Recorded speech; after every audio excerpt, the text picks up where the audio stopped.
What's up, everyone? My name is Blue, and we are back with some more Entitled Parents posts. These parents think everything belongs to them and they can do no wrong. If you haven't yet, please consider subscribing to the channel. And with that, let's get into it. Cast, me, myself. EM, entitled mom. ED, entitled dad. Their teen. He wasn't entitled and looked embarrassed. FA, flight attendant. So I had to fly back home for my aunt's funeral. I was sitting in first class across from the entitled mom and entitled dad. The embarrassed son was behind them. Now, I mentioned sitting in first class because we were in that front row and the flight attendants were in plain sight of us the whole time. So basically, it would be really stupid to pull your mask down because they would catch you so fast. Also, it's effing stupid for obvious reasons, being that we are in a pandemic. So, our flight gets going and ED and EM take off their masks about 15 minutes in. The flight attendant comes around, and here's what happens. FA. Hey guys, I need you to wear your masks throughout the whole flight unless you are eating. ED. Well, we are talking. FA. You can talk with them up. EM. I can't hear with them up. And you interrupted us? FA. Ma'am, we are taking this very seriously. Gets cut off by ED. ED yells. We know what we are doing. Makes no sense, I know. FA calls the pilot and explains the situation. Sir, I just talked to the pilot. If you can't wear your mask, we will deplane. EM throws her mask on the floor. I guess we have no rights in this country. Complete government control. So yeah, we ended up deplaning. Their son looked genuinely embarrassed, and I felt bad for him. I felt even more bad for the flight attendant. But she was a badass and handled the situation so well. I don't know if I could have been as calm and respectful as she was. I am getting sick and tired of these mother effing anti-maskers on these mother effing planes. Yeah, that was bad, but come on. Entitled parent is afraid of my service dog. English is not my first language and I'm on mobile, so sorry for bad grammar and formatting. Backstory. I, an 18-year-old male, live in an apartment building. Where I live, there's no such thing as pet-free housing. By law, all residential areas must allow pets within reason. You can't have a cow inside an apartment. I usually leave home with my service dog unvested and put his vest on if I have to. Where I live, service dogs must be vested and have an ID and tag. This happened last week. I was getting my mail at a common area of the building, and a lady, approximately 70 years old, was just leaving the elevator with a kid, her granddaughter, when she saw my dog. My dog is a pit bull, APBT, and is in no way or form aggressive or reactive. This is how the conversation went. Me is me, EP is the lady, and NK is her granddaughter. EP. NK, stay behind me! That's a dangerous dog! Me. Actually, he's very docile and well-trained. EP. But that's a pit bull! You can't have that thing in here! NK. I want to play with the dog! EP. Shut up, NK! Me. I can have him here.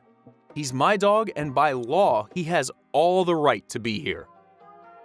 EP, clearly taken aback. Well, by law, dangerous dogs have to wear muzzles. Me. That's right, but he isn't a dangerous dog, and he's a service dog. His tasks can't be properly done with a muzzle, and the law allows it.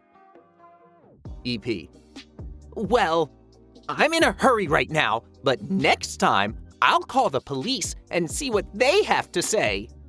With a grin on her face. I really wish she does that. If she does it, I'll have her charged with harassment. Like, I can understand being afraid of dogs, but that's taking it a little too far. Just walk away, or let the little girl pet the dog. If the dog's not acting aggressive, it's probably not. Son's father is a real piece of work. I haven't posted much on here, but I thought some people might enjoy hearing about my son's entitled father. Cast: me is me, a 35-year-old female, son, S, an 11-year-old male, and entitled X, EE, a 50-year-old male. In April 2015, EE informed me that he couldn't pay child support anymore for a while. I had a good job and didn't really need it, so knowing he'd eventually have to pay it off, I told him fine. It was no problem. A week later, I ended up in the hospital and ended up getting my leg amputated. I was in there until June and my sick days were running out, even though the kind people at my work had donated some of their sick days to me. A spaghetti dinner fundraiser was held while I was still in the hospital, and my mom took care of my son and my finances. By August, I was struggling. I couldn't work. EE took my son, his half-brother and mom, his current wife, and his mom and grandma, all to Disney World in Florida from Michigan, in what I'm pretty sure is an expensive trip. In September, he wanted to take them all, except his mom and grandma this time, camping to a KOA campground, which isn't cheap either. At this point, we were barely surviving, going to food banks while both he and his wife were driving trucks cross-country, making a decent wage. But he couldn't pay child support, and I still had a year before I'd hear from Social Security Disability. Even our son could see our struggle and knew his dad wasn't paying, so right before the camping trip, he called EE. Let me mention that this call was all my son's idea. I had no idea he was doing it. Son: hey Dad, why don't you take us somewhere cheaper to camp and you can pay some child support to help us? EE: I've already paid for this site. Don't you want to go camping with your brother?